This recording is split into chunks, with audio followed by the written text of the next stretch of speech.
First time మాట్లాడుతాను. ఐబొమ్మ రవి దమ్ముంటే పట్టుకొని సవాల్ విసిరాడు కదా, ఇప్పుడు ఎక్కడున్నాడు అని అంటే నిన్ను చూసి నవ్వారనో ఏడవారనో అర్థమైతలేదు సజ్జన. ఐబొమ్మ రవి వాళ్ళ భార్య పట్టియకపోతే కనీసం మీ ఆల్సేషన్ కుక్కలన్నా ఆయన వాసన పసిగట్టేటియా. సవాలు వీస్తే ఇట్లుంటది అన్నావు కదా, ప్రతి 8 నిమిషాలకు ఒక చిన్నారి తప్పిపోతా ఉన్నారు దేశంలో. సైబర్ క్రైమ్ లో ట్రేస్ అవుట్ కాని కేసులు ఎన్నో ఉన్నాయి. నీకు దమ్ముంటే నువ్వు నిజంగా నువ్వు మునగానివి అయితే అవి తీసుకో, ట్రేస్ అవుట్ చేసి చూద్దాం. ఎందుకే ఈ సినిమా డైలాగులు, సినిమా వాళ్ళని పక్కకు కూర్చున్న పెట్టుకొని సంసారాల వాళ్ళేమన్నా 100 రూపాయలు దాన్ని 1000 రూపాయల టికెట్ అమ్ముకుంటా జనం దగ్గర దోపిడీ చేస్తా ఉన్నా. దోపిడి దొంగలను పక్కకు కూర్చున్న పెట్టుకొని వాళ్ళని సంసారం లెక్క, వాళ్ళకు నువ్వు హీరో లెక్క. ఎనడన్నా నువ్వు నిజాయితీ ఎన్కౌంటర్ చేసినావే, అన్ని ఫేక్ ఎన్కౌంటర్లే కదా నీ జీవితం అంతా. ఐబొమ్మ రవి అనేటోడు నిజంగా వానికి వాట్సాప్ చెప్తా ఉన్నా నేను. అందుకే ప్రజల మద్దతు ఉంది ఇప్పుడు ఐబొమ్మ రవికి. మీ దోపిడి, మీ సినిమా దోపిడి, మీ స్టూడియోలు ఎవరి స్టూడియోలో ఎవరు హీరోలు మీరు? అసలు ఐబొమ్మ రవి వాళ్ళ భార్య అయ్యా మావోడికి ఇవి చేస్తున్నాయా మీరు సన్నాసులు, మీకు దొరకడు కానీ ఇంకో గిట్ల చేసిండా, ఈ ఆస్తులు అమ్ముకొని పోయేందుకు వచ్చిండు, మీరు పట్టుకోరని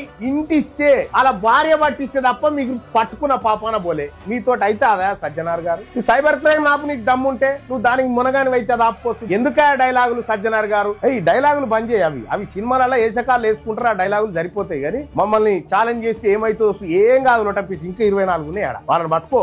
ఐబొమ్మ అది పోగానే ఐబొమ్మ 1 అని ఇంకోటి వచ్చే చెప్తున్నాడుగా సివి ఆనంద్ గారు. గోరు నాయన ఈ కాదురా, ఇది పోతే మళ్ళీ వస్తుందా అని చెప్తానే ఉన్నాడు సివి ఆనంద్. మీ ఐపీఎస్ ఆఫీసర్ ఇంతకుముందు కమిషనర్ గా చేసిపోయిన ఆయనే చెప్తా ఉన్నాడు. అతన్ని మీతో కాకపోతే సజ్జనార్ గారు వీళ్ళని ఎట్లా పట్టుకోవాలో అతన్ని వాడి తెలుసుకో. ఎంత ఉంటుందా పాప్కార్న్ సినిమా టాకీస్ పోతే 200, 300, 800, 500 ఎవనియా సినిమా టాకీసులు? ఈ నలుగురి కాదా? ఒకటి అంటాడు ఐబొమ్మ రవిని ఎన్కౌంటర్ చేయాలంటే ఎన్కౌంటర్ చేయాల్సి మొదలు పెడితే ఫస్ట్ మీ కాడికి ఏం చేసుకురావాలి. 150 నీళ్ళ బాటలు, సమోసా 100 రూపాయలు ఉంటాయి.